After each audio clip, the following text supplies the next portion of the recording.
창세기 족장 시대에 우리 그 믿음의 조상 아브라함, 이삭, 야곱 외에도 하나님이 인정하신 의인이 또 한 분 계시는데 그분이 바로 욥입니다. 욥기 1장 8절을 보면 여호와께서 사단에게 이르시되 네가 내 종 욥을 주의하여 보았느냐. 그와 같이 온전하고 정직하여 하나님을 경외하며 악에서 떠난 자는 세상에 없느니라고 이렇게 인정하셨습니다. 욥이 이제 신앙의 깊이가 어느 정도인 거니 그 욥기 31장 13절에 보면 만일 남종이나 여종이 나와 더불어 쟁론할 때 내가 그의 권리를 저버렸다면 하나님이 일어나실 때 내가 어떻게 하겠느냐. 하나님이 심판하실 때 내가 무엇이라 대답하겠느냐. 나를 태 속에서 만드시니가 그도 만들지 아니하셨느냐. 우리를 뱃속에 지으신 이가 한 분이 아니시냐. 종이라고 해서 이제 함부로 대우하지 않았다는 것입니다. 욥의 그 신앙이 내가 언제 남종이나 여종이 내게 자기 견해를 말할 때 그의 사정을 멸시하였던가. 내가 만일 그들의 사정을 멸시했다면 하나님께서 일어나서 나를 신문할 때 내가 할 말을 잃게 될 것이다. 왜냐하면 나를 만드신 하나님이 그도 만들었으며 우리는 모두 하나님께로 지음받은 한 형제이기 때문이라. 이렇게 신앙의 깊이가 있었습니다. 그러니까 아브라함과 이삭, 야곱보다도 더 많이 하나님에 대해서 알고 있었다고 볼 수가 있습니다. 하나님께서는 부자도 짓고 가난한 종들도 지으셨는데 모두가 하나님이 만드신 형제들이기 때문에 종들이라고 해도 욥이 함부로 무시하지 않았다는 것입니다. 그런 점에서 욥은 대단한 사람이고 하나님을 경외하고 하나님을 잘 알았던 의인이라는 것입니다. 또 욥기 12장에 보면 이런 말도 합니다. 욥이 12장 23절 민족들을 커지게도 하시고 다시 멸하기도 하시며 민족들을 널리 펴지게도 하시고 다시 끌려가기도 하시며 만민의 우두머리들의 총명을 빼앗으시고 그들을 길 없는 거친 들에서 방황하게 하시며 빛 없이 캄캄한 데를 더듬게 하시며 취한 사람같이 비틀거리게 하시니라. 이제 이게 그 무슨 말인 거니? 하나님이 역사의 주인이다 이 말입니다. 그러니까 하나님은 개인은 물론이거니와 모든 나라, 모든 민족들을 커지게도 하시고 널리 퍼지게도 하시고 또 멸망하게도 하시고 또 그 우두머리들을 대통령을 정치 지도자들을 왕들을 유능하게도 하시고 무능하게도 하신다는 그런 의미입니다. 그러니까 우리가 하나님의 능력을 잘 알아야 됩니다. 하나님이 정말 대단하신 분이에요. 네. 그 하나님께서 이 나라들이 커지고 작아지는 것이 자기들 마음대로 되는 것이 아닙니다. 하나님의 뜻대로 그렇게 되어지는 거예요. 역사 속에서.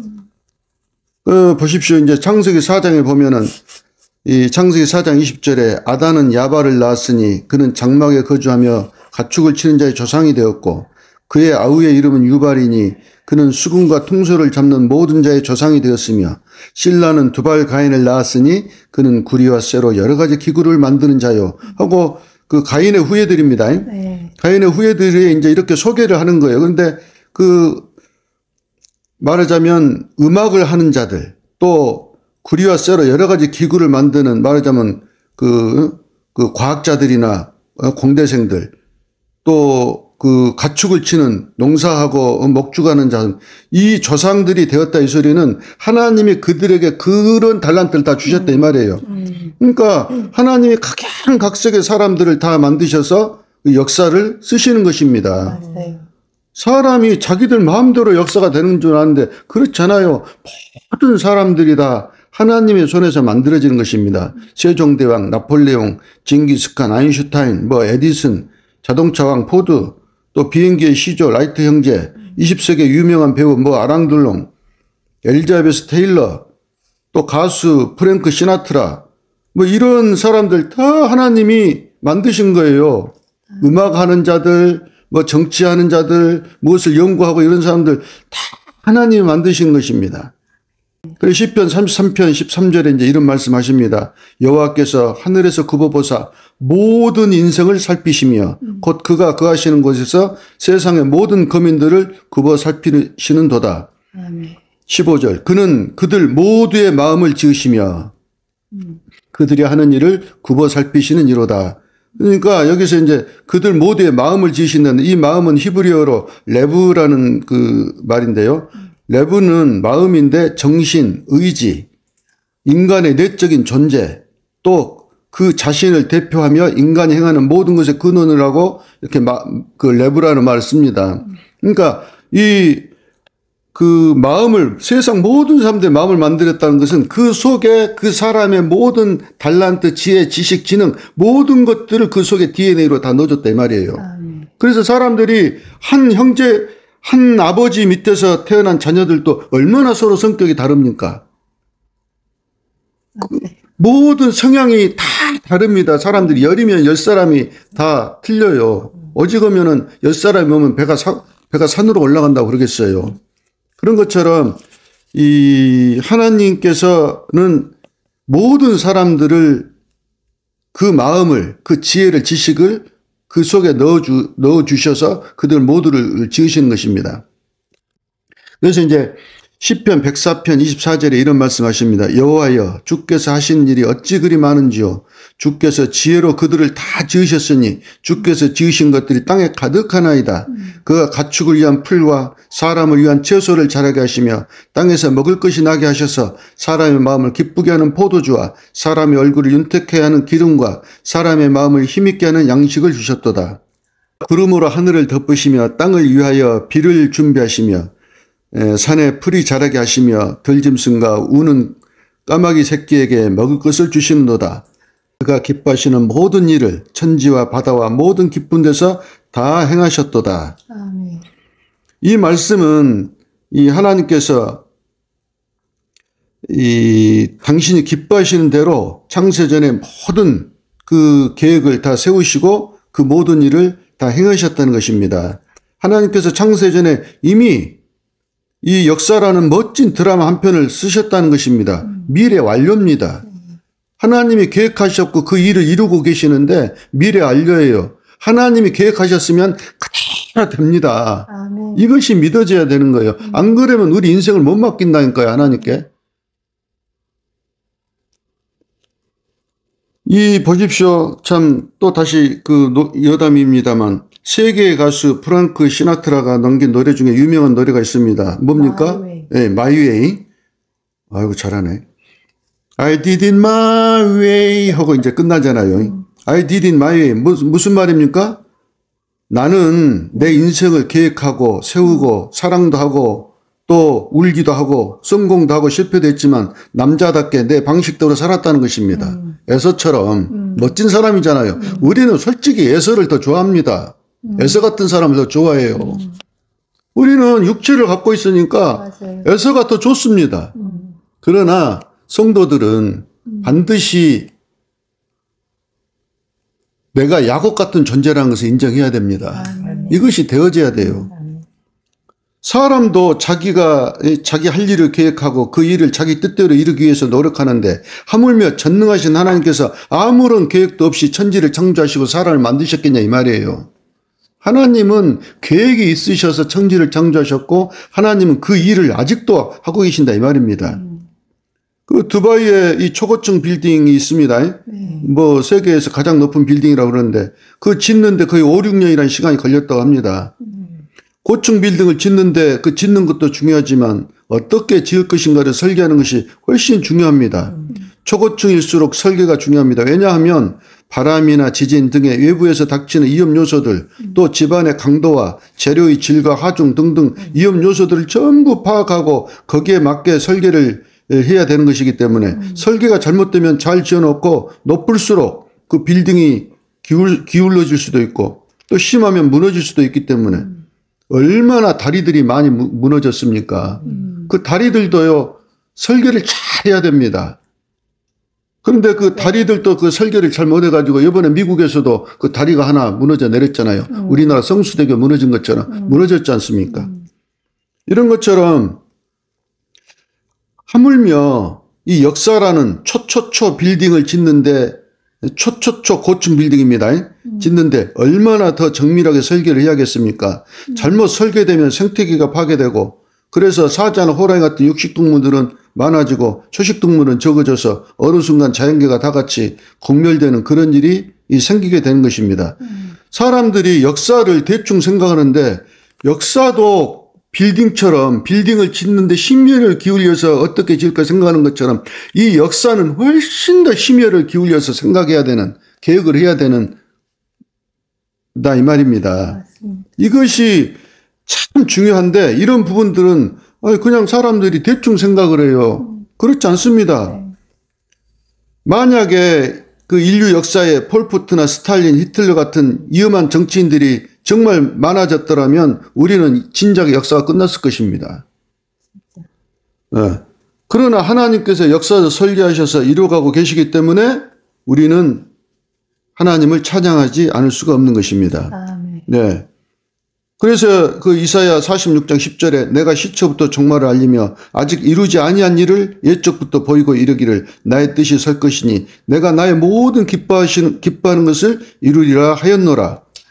예, 무슨 말입니까? 하나님께서 역사를 이룰 수가 없어서 이 말을 하시는 것이 아니라 하나님이 역사의 주인으로 역사에 깊이 개입하고 계시는 것을 말하고 있는 것입니다. 아멘. 그래서 이런 말씀들은 성령으로 거듭나서 어느 정도 성장해야 믿어지는 것입니다. 천지를 창조하신 하나님의 능력을 알고 과거, 현재, 미래의 모든 일을 다 알고 계시는 전지전능하신 하나님이 만나져야지만 하나님의 뜻을 알고 하나님의 뜻대로 살 수가 있는 것입니다. 이제 우리가 본문으로 이제 다시 돌아가면 이 이스라엘 백성들이 이제 출애굽을 해가지고 가나안 땅에 들어갔지 않습니까? 그리고 이제 사사 시대가 지나고 나서 왕국 시대가 열리는데 이 사울 왕과 이 다윗 왕을 하나님께서 예비하시지 않습니까? 꼭 에서와 야곱과 같습니다. 그래서 지난주에 에서와 야곱에 대해서 이야기하고 나서 사울 왕과 다윗 왕 이쪽으로 들어온 거예요. 하나님께서는 에서를 미워하시고 야곱을 택하신 것처럼 하나님은 사울 왕은 버리시고 다윗 왕을 택하셔서 하나님의 뜻을 이루시는 것입니다. 분명 야곱이 에서보다 더 인간적으로 비겁하고 마찬가지로 다윗이 사울 왕보다 인간적으로 더 큰 죄를 지었습니다. 그런데 왜 다윗입니까? 왜 사울 왕은 왕으로 세웠다가 버리시고 왜 다윗은 더 큰 죄를 지었는데도 은혜를 베푸시는 것이냐 이 말이에요. 왜 다윗입니까? 그 이유는 다윗을 하나님이 모태에서 이미 하나님의 자녀로 지으셨고 택하셨기 때문에 그렇습니다. 지난주에 그 말씀드린 것처럼 시편 139편 주께서 내 내장을 지으시며 나의 모태에서 나를 만드셨나이다. 내가 주께 감사하면 나를 지으심이 심히 기묘하심이라. 주께서 하시는 일이 기이함을 내 영혼이 잘 아나이다. 내가 은밀한 데서 지음을 받고 땅의 깊은 곳에서 기이하게 지음을 받은 때 나의 형체가 주의 앞에 숨겨지지 못하였나이다. 무슨 말입니까? 내가 아직 태어나지도 않는데 내 얼굴을 다 봐버렸어. 내 키가 얼마고 머리카락이 몇 개고 콧수염이 얼마나 날 것인가, 눈이 얼마나 클 것인가, 찢어졌는가 이런 것들을 이미 다 보셨다 이 말이에요. 하나님께서. 내 형질이 이루기 전에 주의 눈이 보셨으며 또 나를 위하여 정한 날이 하루도 되기 전에 주의 책에 다 기록되었나이다. 하나님은 이렇게 모든 미래의 일들을 다 알고 계시기 때문에 하나님이 이 역사의 주인이시라는 거예요. 오늘 이 본문은 이 하나님께서 다윗 왕에게 영원한 그 왕권, 그 축복을 베푸시는 그 장면이 나옵니다. 과거에는 이제 이 본문을 가지고 부흥사 목사님들이 다윗이 하나님께 성전을 지어드리겠다는 기특한 생각을 해서 하나님께서 그 보답으로 영원한 왕권의 축복을 주셨다라고 하면서 우리도 다윗 왕과 같이 성전을 하나님께 봉헌해야 축복을 받는다라고 좀 재밌는 말로 사기를 쳤습니다. 성도들의 헌금을 갈취했다 이 말이에요. 거기에 성도들은 당연히 하나님의 축복을 받고 싶어서 집도 팔고 또는 대출도 받아서 건축 헌금을 하고 또 어떤 성도들은 작정 헌금이라고 해서 말하자면 먼저 금액을 정해놓고 매월 틈틈이 할부금 갚는 것처럼 헌금을 했던 그런 시절이 우리에게 있었습니다. 네. 나도 그랬어요. 모르니까. 실제로 어떤 대형교회 그 목사님이 신학교 교수였는데 유명한 사람입니다. 이제 말을 이제 다 아니까 내가 그 이름을 말을 못 하겠는데 이분이 그 예배당을 지으면서 뭐라고 그런 줄 아세요? 신학교 교수가 그 교회 표어를 마음껏 드리고 마음껏 복받자라는 표어를 만들었습니다. 옛날에는 이것이 교회마다 비일비재했어요.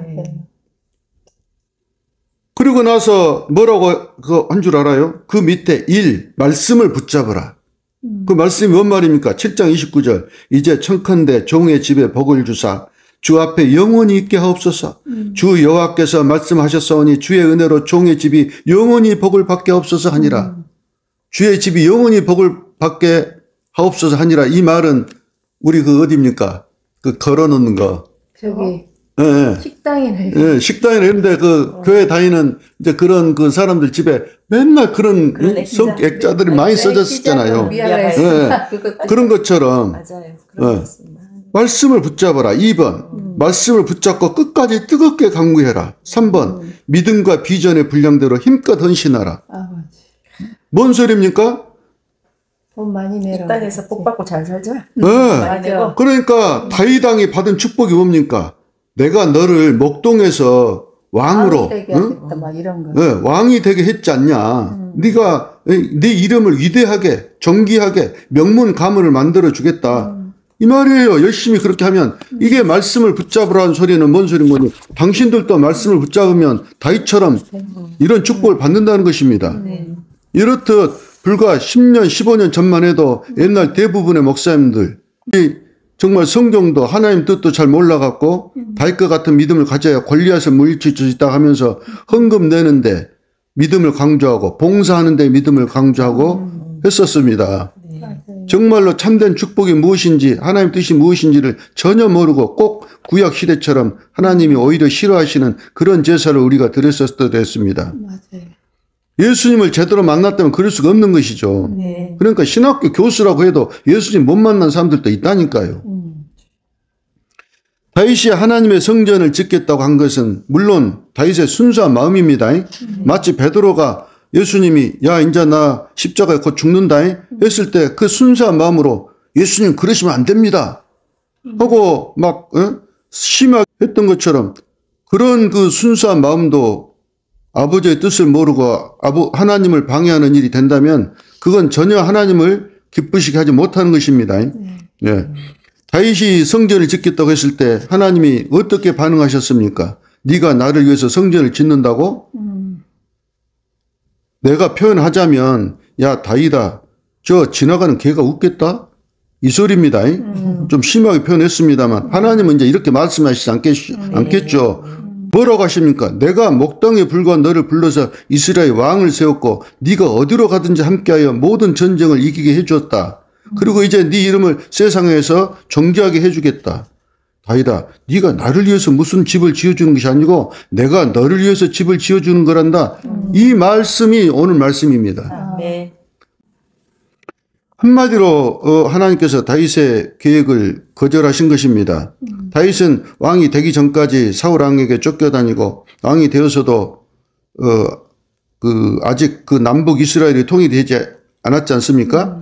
그 불완전한 상태에 있었고 또 남북이 하나로 통일이 되었어도 주변 국가들과 전쟁으로 늘 하나님을 의지하지 않으면 살 수가 없는 그런 상황이었습니다. 네. 그런데 오늘 본문 7장 1절에 나온 것처럼 여호와께서 주위의 모든 원수를 무찌르사 왕으로 궁에 평안히 살게 하신 때 하나님이 해주신 거라니까요. 그러니까 이렇게 평안이 찾아왔습니다. 이제 숨을 쉬며 좀 여유를 가질 수 있는 환경이 되었습니다. 그래서 이제 다윗이 하나님을 생각하고 마치 하나님이 장막 안에 계신 것처럼 생각하고 성전을 짓겠다 한 것입니다. 그러면 그 하나님께서 거절하신 그 뜻이 뭔 거니? 하나님은 다윗아 네가 나를 위해서 성전을 짓는다고 그것이 나를 위한 것이냐? 천재 충만한 나를 네가 지은 성전에 나를 가두고 네가 제사를 지내면 내가 기계처럼 응답이나 해주는 그런 우상을 만들려고 하느냐? 이런 뜻이 들어있는 것입니다. 우리는 정말 이런 부분들을 잘 깨달아야 됩니다. 예, 구약 시대예요. 구약 시대에 사람들이 이스라엘 백성들이 하나님보다 성전을 더 거룩하게 우상처럼 섬기는 그런 일을 했습니다. 그래서 하나님께서 화가 나셔서 그 성전을 그 하나님이 역사하셨던 성전을 2번이나 부셔버립니다. 돌 위에 돌 하나도 남지 않고 부셔버렸다고 하나님 그러시잖아요. 그런데 신약의 20세기 목사들도 예배당을 성전이라고 해서 꼭 구약의 거짓 선지자들과 또 예수님 당시에 바리새인 사두개인들처럼 예배당을 엄청 거룩한 것처럼 만들었습니다. 성막에 거룩하신 하나님이 임재하시니까 그 거룩함이 성막과 성전에 넘쳐난 것인데 신기하게도 사람들은 거룩하신 하나님을 보려고는 하지 않고 거룩함이 나타난 그 장소와 물건에만 신경을 썼습니다. 이것이 말하자면 그들이 율법 아래 있는 그 육체로 있다는 증거이고 또 그 육체로 있기 때문에 이 사람들은 그 신기하게도 하나님보다 하나님의 그림자를 훨씬 좋아합니다. 이게 참 신기한 것입니다. 많은 사람들이요, 저 어디 뭐 카톨릭 동상 같은 데 가가지고 뭐 성모 마리아 뭐 상에서 눈에 피가 난다 그러면 막 우르르 말려가서 막 보고 막, 여기가 막 거룩한 곳이다 막 하면서 거기서 막 예배를 드리고 찬송을 하고 난리를 피웁니다. 이것은 정말 잘못된 것입니다. 앞으로요, 어디든지 예수님 여기 있다 저기 있다 해도 거기 가서는 안 돼요. 왜냐하면 우리가 성전입니다. 우리가 하나님이 내 안에 계시다는 이것이 믿어져야 돼요. 아멘. 왜 쓸데없는 표정을 보러 자꾸 가요? 이미 다 끝나버렸는데. 아멘. 모세가 하나님을 만나고 와서 그 보십시오. 그 사도 바울이 그래서 이제 고린도 후서에 이런 말을 합니다. 고린도서 3장 13절. 우리는 모세가 이스라엘 자손들에게 장차 없어질 것에 결국을 주목하지 못하게 하려고 수건을 그 얼굴에 쓴 것 같이 아니하노라. 그러나 그들의 마음이 완고하여 오늘까지도 구약을 읽을 때 그 수건이 벗겨지지 아니하고 있으니 그 수건은 그리스도 안에서 없어질 것이라. 오늘까지 모세의 글을 읽을 때 수건이 그 마음을 덮었도다. 그러나 언제든지 주께로 돌아가면 그 수건이 벗겨지리라. 주는 영이시니 주의 영이 계신 곳에는 자유함이 있느니라. 아멘. 그러니까 모세가 하나님을 만나고 왔습니다. 네, 두 번째 그 돌판을 들고 이제 올라가잖아요. 네. 가서 이제 그 하나님 여호와 하나님을 만나고 이제 내려올 때 그 얼굴에 광채가 났습니다. 그러니까 이스라엘 백성들이 모세의 광채 나는 얼굴에 그만 집중을 하고 모세가 전하는 하나님의 말씀에는 집중을 못했습니다. 그래서 모세가 하나님의 말씀에 귀를 기울이게 하려고 그 얼굴에 수건을 썼던 거예요. 그 광채를 가린 것입니다. 그런데도 그 모세 이후에 거의 1500년이 지났는데 유대인들은 아직도 그 모세의 얼굴에 있는 광채에만 관심을 가지고 실제로 하나님이 예수님이 자기 땅에 자기 백성이 오셨는데도 그 예수님에게는 관심이 없고 여전히 모세와 성전에만 관심을 가졌더라 이 말입니다. 우상이 됐더라 이 말이에요. 맞아요. 그래서 하나님이 그 예수님이 이 땅에 오셔서 마태복음 12장 6절에 이 말씀하십니다. 내가 너희에게 이르노니 성전보다 더 큰 이가 여기 있느니라. 나는 자비를 원하고 제사를 원치 아니하노라 하신 뜻을 너희가 알았더라면 무지한 자를 정죄하지 아니하였으리라. 인자는 안식일의 주인이니라. 아멘. 성전보다 훨씬 거룩하시고 더 크고 위대하신 분이 우리 예수님이신데 사람들은 신기해요. 그 광채나는 그 어떤 얼굴, 그 어떤 뭐 예배당에서 막 기적이 일어난다 그러면 막 거리 또 몰려가고 이것이 사람들의 속성입니다. 예수님 못 만나면 다 그렇게 돼요. 하나님은 성막과 성전을 통해서 하나님의 거룩함을 가르치시고 사람의 죄를 용서하시는 사랑의 하나님을 가르치시고 또 하나님께서 사람을 만나주시는 장소로 성막을 짓게 하셨습니다. 천지에 충만하신 하나님이 이스라엘 백성들과 함께 이제 그 출애굽을 해서 광야에서 이동을 하잖아요. 그때 이제 성막을 지어서 이제 이동을 하지 않습니까? 그러면 성막을 지은 이유가 하나님께서 직접 사람들을 못 만나시잖아요. 만나면 다 죽어보니까 죄가 있어가지고.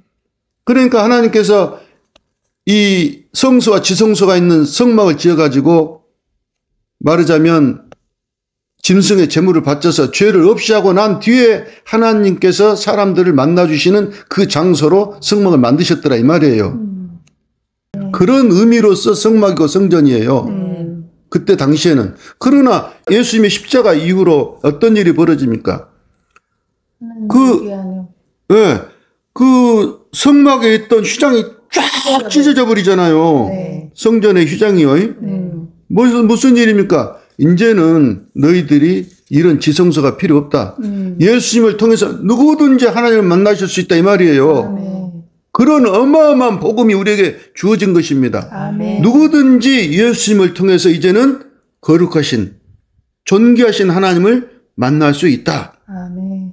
이렇게 되었는데 여전히 사람들은 예배당이 크냐 작냐, 예배당이 아름답냐 안 아름답냐, 서울 서초동에 있는 사랑의 교회처럼 멋지게 지어졌냐, 어느 동네에 있냐, 부자 동네냐 가난한 동네냐, 이런 말 하고 있습니다. 성도들이. 성도가 아니에요. 교인들이. 만약에 어떤 목사가 자꾸만 예배당을 크게 지으려고 한다거나 법을 어겨가면서까지 좋은 장소를 불법으로 구입을 한다거나 예배당을 짓기 위해서 붕해를 한다거나 교회 건축 헌금을 강요한다거나 하면 아무리 설교를 잘해도 이 목사는 거짓 선지자일 확률이 높습니다. 네. 이제 우리가 다 알지 않습니까? 네. 예배당에서의 예배가 구원의 본질이 전혀 아닌 것입니다. 아멘. 구원은 오직 성령으로 거듭나는 것이 본질입니다. 그래서 예수님이 사마리아 여인에게 가르쳐 주신 것처럼 어느 곳에든지 언제든지 성령과 진리로 예배하는 그 예배를 하나님이 기뻐하신다고 그렇게 말씀하시는 것입니다. 성도가 아닌 육체로 사는 교인들, 말하자면 성령과 진리로 거듭나지 못한 사람일수록 예배당에 대한 그 자부심이 큽니다. 그래서 그런 사람들은 맨날 만나면 우리 교회는 어쩌고 저쩌고 하면서 그 자랑질을 합니다. 예배당이 구약의 성전처럼 우상이 되어서는 안 됩니다. 그런데 참 신기하게도요, 교회에서 봉사를 열심히 하고 교회에서 맑게 하는 교인일수록 세상 말로 밥 마신 사람들이 정말 많습니다. 그런 사람들 많이 만나봤죠. 네.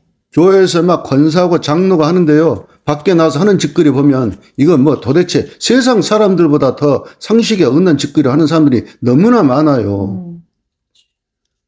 정말 구약의 바리새인이나 사두개인들처럼 그 교회를 다니면서도 예수님의 십자가는 전혀 모르는 그런 소치입니다.